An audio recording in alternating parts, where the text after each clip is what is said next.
Je t'invite, je t'invite, je t'invite, je t'invite. Oui, toi mon frère, je t'invite. Oh oui, toi ma soeur, je t'invite. Toi qui as des problèmes, je t'invite. Toi qui es malade, je t'invite. Toi qui pratiques la sorcellerie, je t'invite. Toi qui pratiques la divination, je t'invite. Oh, je t'invite, je t'invite, je t'invite à recevoir Jésus. Pourquoi Dieu se cache-t-il?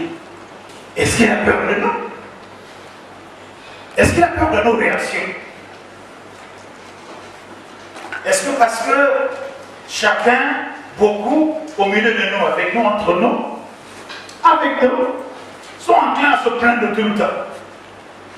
Parce que si nous savons où Dieu habite et que nous connaissons où aller à chaque instant, il ne connaîtrait pas de repos. Parce que nous serons là tout le temps pour dire que Seigneur, pourquoi tu as fait comme ça? Dieu, pourquoi tu laisses faire? Dieu, pourquoi tu es comme ça? Dieu, pourquoi? Donc il a tout fait de se cacher. Nous allons voir les raisons pour lesquelles, plutôt la raison principale pour laquelle Dieu se cache ou s'est caché. Il n'en était pas ainsi avant. Alléluia. Nous allons voir, nous allons lire dans les Écritures. Quand il s'agit d'enseignement, on va beaucoup lire. On va lire dans Genèse, le nom de Bible, dans Genèse,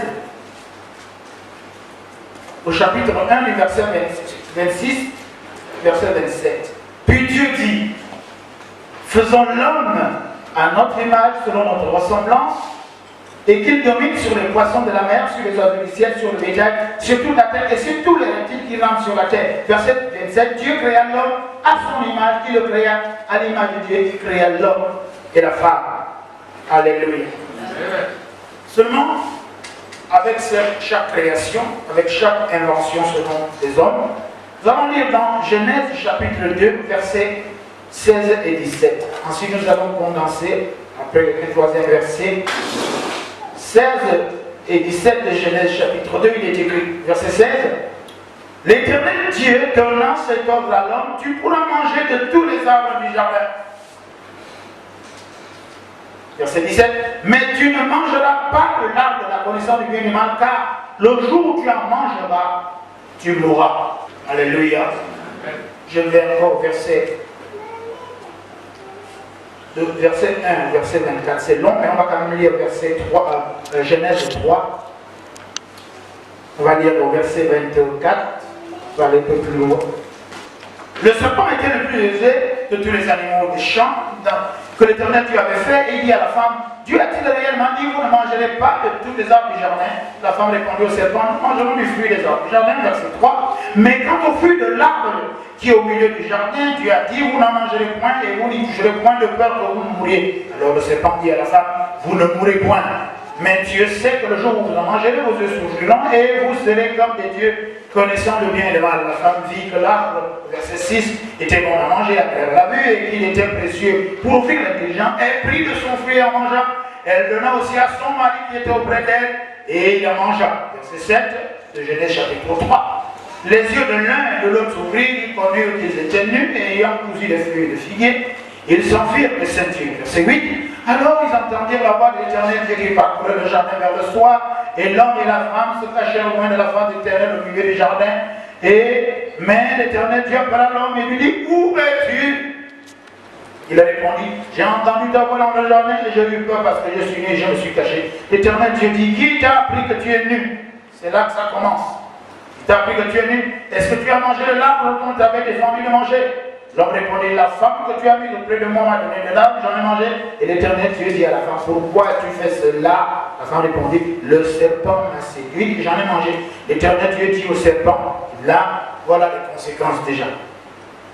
Puisque tu as fait cela, tu seras maudit entre tout le bétail et entre tous les animaux du champ. Tu marcheras sur ton ventre et tu mangeras de la poussière tous les jours de ta vie. Je mettrai entre toi et la femme, entre la postérité et sa postérité, celle-ci, et t'écrasera la tête et tu lui laisseras le talon. Verset 16, il dit à la femme, ça continue, conséquent. J'augmenterai la souffrance de tes grossesses, tu enfanteras des douleurs et tes désirs se porteront vers ton mari, mais il demeurera sur toi. L'affaire de grossesse, là, la douleur de la grossesse, c'est une malédiction.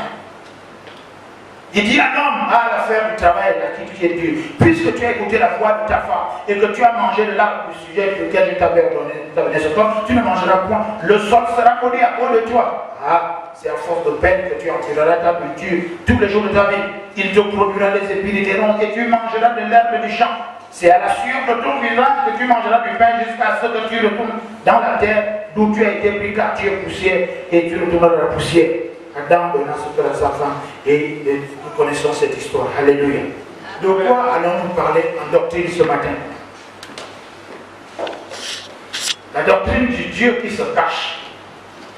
Et nous allons écorcher en deuxième thème la doctrine des choix, ou plutôt la doctrine de la graine à semer. Pourquoi Dieu, qui est tout puissant, qui a créé l'homme, s'est-il caché?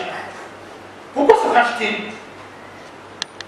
Dieu se cache pourquoi? Parce que simplement, il ne voudrait pas influencer, il voudrait laisser l'homme libre.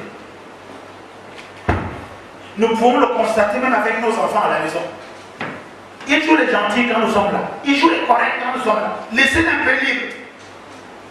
Et le monde a paraphrasé cette doctrine en disant, quand le chat n'est pas là, les souris dansent. Donc Dieu, qui a créé l'homme à son image, selon sa ressemblance, a créé l'homme et la femme, il leur a doté de cette capacité de volonté de choix.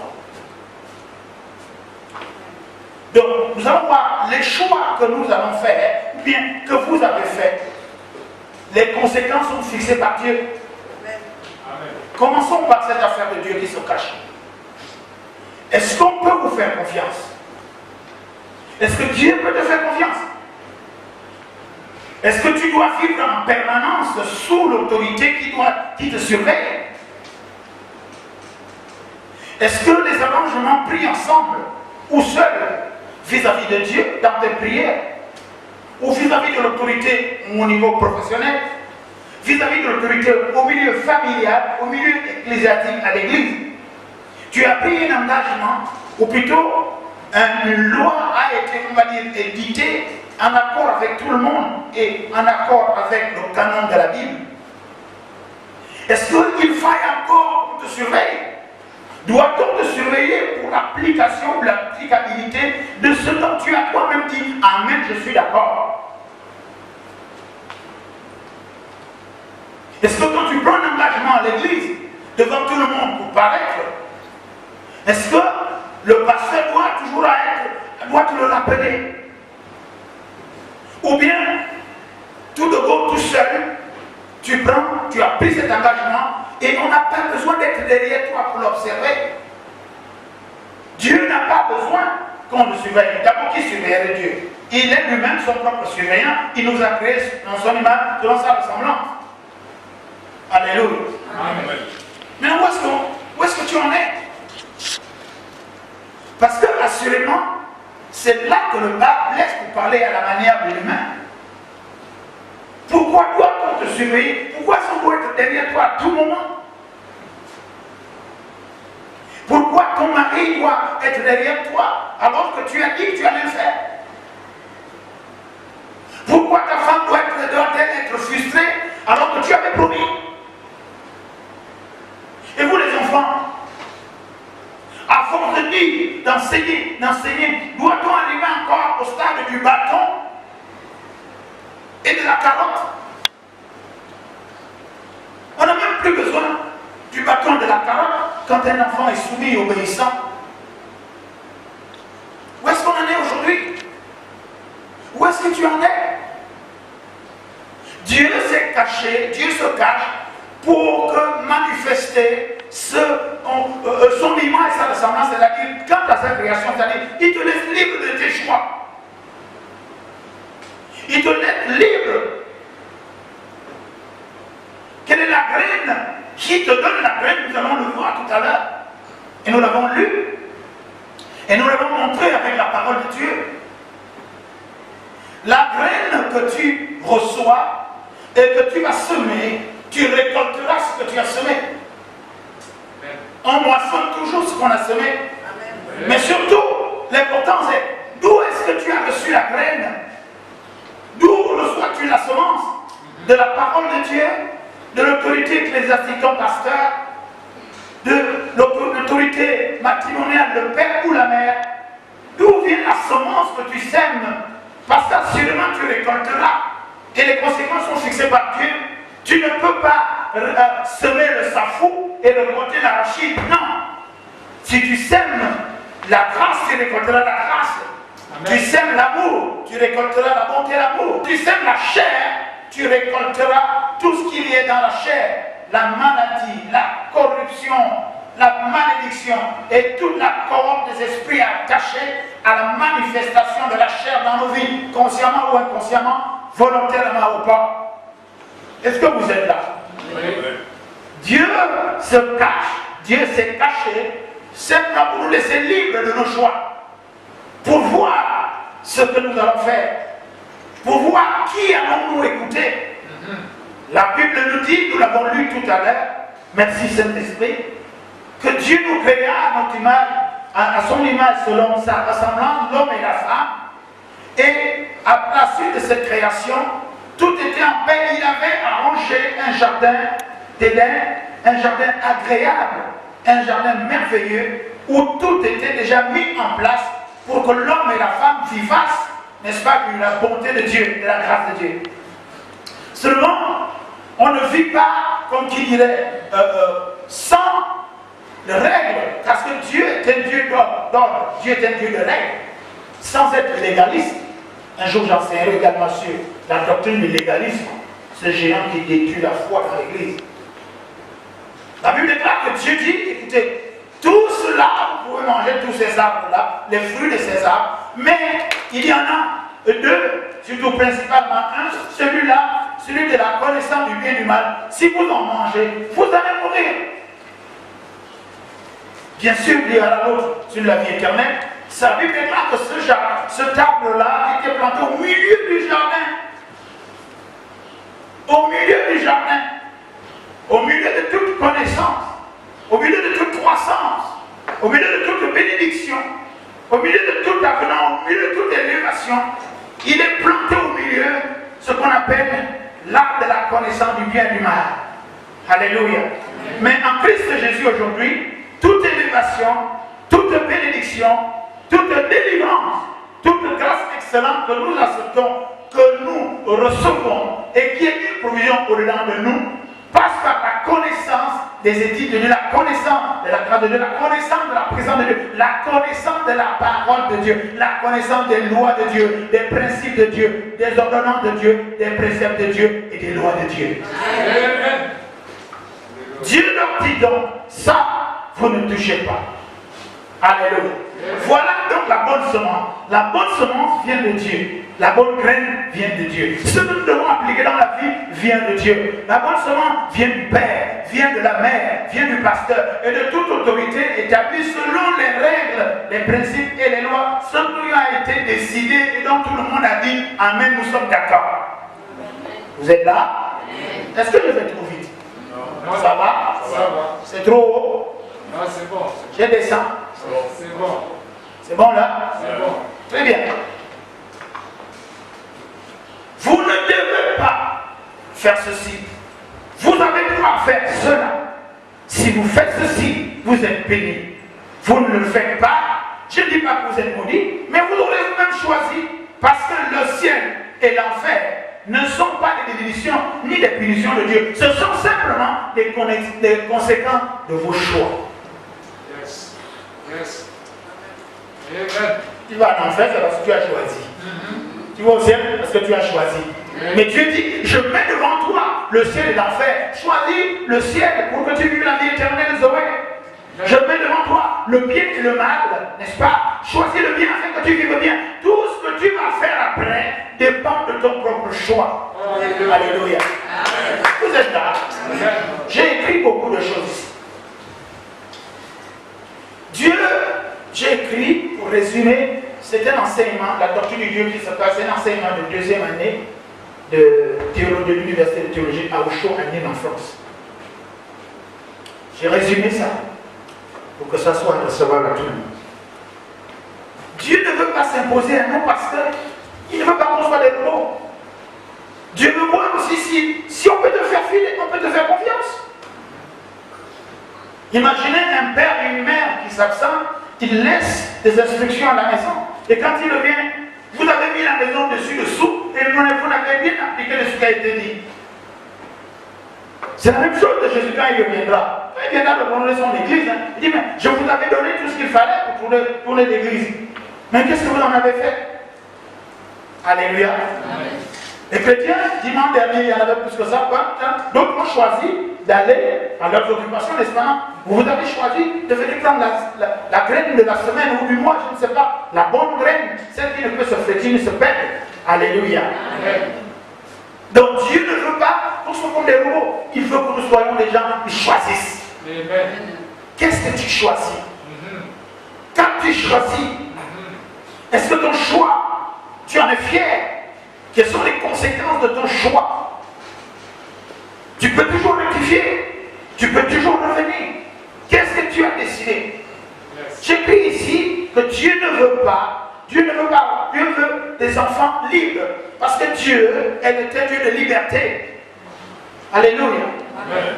Dieu veut que tous nos actes n'en soient posés librement. Dieu ne veut pas nous menacer. Pourquoi? Dans la nouvelle alliance, gloire soit rendue au Seigneur, parce qu'il nous a déjà donné le Saint-Esprit qui nous conduit, il nous convainc de péché, de justice et de jugement. Mais tu es libre de choisir d'écouter le Saint-Esprit ou pas. C'est la même chose. Ne condamnons pas Adam et Ève. Parce qu'aujourd'hui, nous sommes aussi des Adam et Ève sous notre forme. Alléluia. Eux, ils pouvaient parler directement avec Dieu. Nous avons Dieu. C'est un mystère de la foi. Dieu au-dedans de nous qui nous dit ne fais pas ceci, ne fais pas cela. Fais ceci, fais cela. Parce que le jour où tu fais telle chose, n'est-ce pas, nous ne pouvons pas être d'accord. Vous êtes prêts? Vous êtes prêts? Premier principe. Ève a choisi, elle a choisi. La première erreur, c'est quoi? C'est qu'il y avait une seule personne qui leur donnait les instructions quant à leur vie, quant à leur mode de vie, n'est-ce pas? Quant à leur création et tout le reste, à la garantie de leur bénédiction. Est-ce que vous pouvez réaliser qu'il y avait donc une autre personne cachée, le diable? La Bible déclare que le diable est rentré dans le serpent. Vous êtes là? Oui. Le diable n'a pas changé aujourd'hui. Il rentre aussi dans des amis et connaissances qui n'ont pas la doctrine de Dieu. Il se déguise en ami tous les jours. Il se déguise en collègue. Il rentre dans des parents que nous chérissons.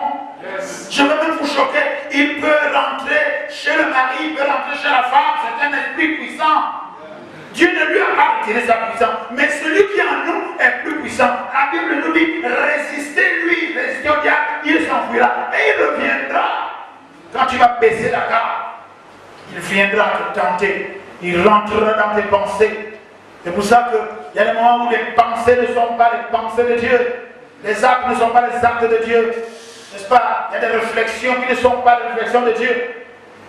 La Bible déclare que le diable a rentré dans le serpent. Et voici le serpent qui vient se mêler. Il vient se mêler de la loi de Dieu. En venant s'approcher et parler, n'est-ce pas, à l'image et la ressemblance de Dieu. Je voudrais te dire ce matin, peu importe ce qu'on te dit, peu importe l'approche que tu as, même tu as, les choses ne changent pas.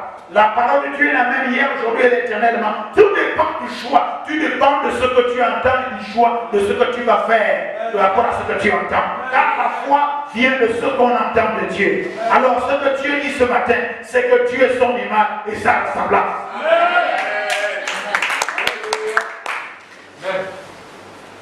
Ce n'est pas Dieu qui a donné le nom de serpent au serpent. Non. La Bible dit qu'après avoir créé tous les animaux, même tous les poissons, il les fit venir auprès d'Adam et Ève afin qu'il leur donnât le nom C'est Adam et Ève. Adam, c'est Adam qui a donné le nom à chaque animal. Le nom que tu donnes à ton copain, là, le petit nom là, fais attention. Il utilisera ce nom-là pour s'approcher de toi. Parce que quand tu donnes le nom à quelqu'un, il te reconnaît entre griffes comme son créateur ou plutôt son bienfaiteur. Le serpent s'approche de Ève. C'est extraordinaire. Le serpent s'approche. Nous sommes en Nouvelle-Alliance, il n'y a pas d'homme, il n'y a pas de femme, c'est l'esprit. C'est pas la peine d'accuser toi les femmes, ceci. Non. Il y en a qui font, les hommes font pire même que certaines femmes. Alléluia. Il s'approche de Ève. Dieu a-t-il réellement dit, attention, pourquoi vous engagez-vous avec des gens qui viennent parler de la doctrine, qui viennent parler de vos choses secrètes, des choses qui vous intéressent, alors que vous n'en avez pas parlé avec eux?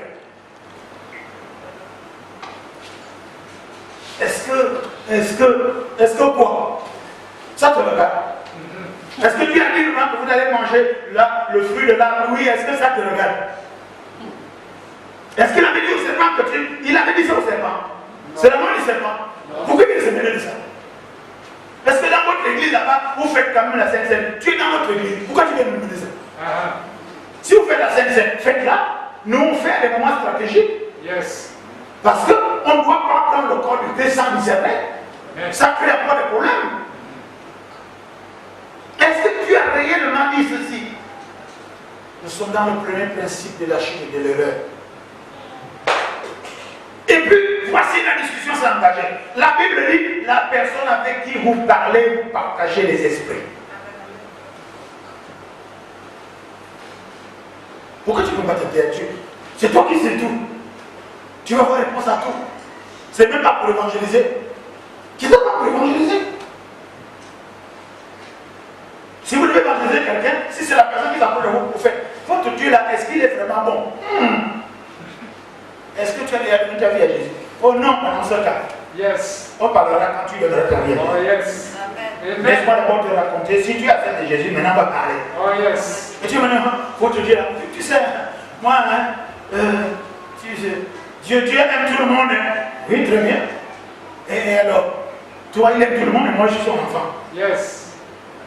Donc, si vous n'avez pas les bons arguments, vous commencez à chercher. Parce que Dieu n'a jamais dit à Ève que vous n'en mangerez pas, vous ne toucherez pas. Non, elle-même, elle a ajouté toucher. Dieu n'a jamais dit toucher. Alléluia. Maintenant, on va entrer dans le noyau. Pourquoi Dieu se cache? Pour que tu sois toi-même responsable. Ève, et plus tard Adam, par complicité. Donc, la graine de leur vie n'était plus Dieu. La semence de leur vie n'était plus Dieu. La loi de leur vie n'était plus Dieu. Les principes appliqués dans leur vie, ce n'étaient plus les principes de Dieu. Les lois appliquées n'étaient plus les lois de Dieu. Maintenant, ce étaient les lois du serpent. La grâce qu'ils avaient au jardin d'Éden de pouvoir tout avoir, ce n'était plus la grâce là. Ils pouvaient maintenant écouter, puisque la semence venait maintenant, la graine à semer et à moissonner venait maintenant du serpent. Donc, en prenant la graine du serpent, qui est diabolique, charnel, terrestre et qui fait du mal, ils ont volontairement pris la graine de la maladie, ils ont pris la graine de la bénédiction, de la malédiction, ils ont pris la graine de l'handicap, ils ont pris la graine de la chute, ils ont pris la graine, on va dire, de l'erreur et de l'échec. En écoutant le serpent, ils ont pris la graine du péché. Et quand tu sèmes le péché, n'est-ce pas, tu récoltes la mort. Yes. Tout ce qui sème le péché récolte le tempo. Oh non, j'ai failli rappeler. Non. Oh, qu'est-ce qui arrive là? Il ne faut pas que je prenne la graine du rap pour venir déraper. Alléluia. Amen. Adam et Ève ont choisi d'écarter la graine de l'abondance pour avoir la graine de la difficulté. La preuve tout à l'heure, on dit que le travail va être dur, dit jamais. Adam et Ève ont rejeté la graine de la bénédiction pour pouvoir prendre la semence, n'est-ce pas, de la malédiction, parce qu'ils vont être maudits, la terre va être maudite, ils vont être chassés. Adam et Ève, en repoussant la loi de Dieu, en préférant écouter maintenant le serpent qui était possédé par le diable ont décidé de prendre la semence satanique, la semence diabolique, n'est-ce pas? C'est pour ça que c'est répandu aujourd'hui, n'est-ce pas, dans les rites initiatiques traditionnels, dans les affaires on va dire, de tous nos rites traditionnels de divination, d'évocation des morts, de pratique des morts et de ceux qui vont en séjour des morts, ou bien du fétichisme, ou plutôt de la sorcellerie, ou du vampirisme et de tous les ismes qui nous maudissent et dans lesquels nous sommes enfermés contre la loi de Dieu, alors qu'il suffisait simplement à Adam et Ève de dire non, c'est bon, ça suffit. Dieu a dit cela et je m'en tiens à ça, je ne veux pas autre chose. Mais seulement, ils avaient faim et soif d'autre chose. Ils voulaient manger, certainement, ils voulaient devenir Dieu, alors qu'ils étaient déjà Dieu. Dieu a dit, le jour que vous mangerez, vous serez comme Dieu, connaissant le bien et le mal. Mais nous sommes créés à l'image et à la ressemblance de Dieu. Et Dieu a déjà choisi pour nous. Il mangez ceci et vous serez très bien. Le reste ne m'intéresse pas. La curiosité, la mauvaise curiosité spirituelle. Alléluia. Alléluia.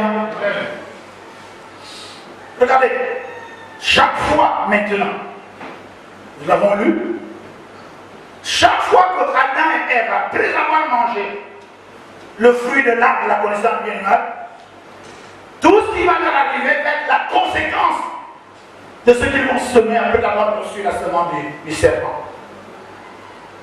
Ils ne seront plus jamais comme avant. Quand tu rejettes et tu repousses les lois de Dieu, les principes de Dieu, ça n'enlève de rien. Il suffit d'un petit mot pour déraper et pour dévier. Alléluia. C'est ce qui leur a fait. Il a suffi d'un petit mot pour déraper. Si vous prenez la semence, n'est-ce pas, qui n'est pas celle de Dieu, bien aimé, vous avez l'impression, mais pourquoi Dieu n'agit pas? Mais pourquoi Dieu? Mais pourquoi Dieu a laissé faire? Mais Dieu t'a créé libre. Et aujourd'hui, je repose la question à nous autres, à nous tous, pour demander, est-ce que Dieu peut à nouveau te faire confiance par rapport à la parole que tu as reçue dans son alliance avec toi? Est-ce que Dieu peut te faire confiance? Dieu a laissé Adam et Ève, ils venaient tous les soirs communier avec eux et ils repartaient. Il les a créés libres parce que Dieu est libre. Nous n'avons pas un esprit de servitude, mais un esprit de liberté. Alléluia. Dieu attendait de voir quel est le choix. Dieu attend de voir quel est le choix que tu vas faire dans ta vie pour dans telle circonstance. Le choix d'écouter la parole de Dieu et être patient pour dire que Dieu certainement va le faire. Ou bien tu vas vouloir faire pour toi-même. Tu vas faire à ta façon à toi. Amen. Amen.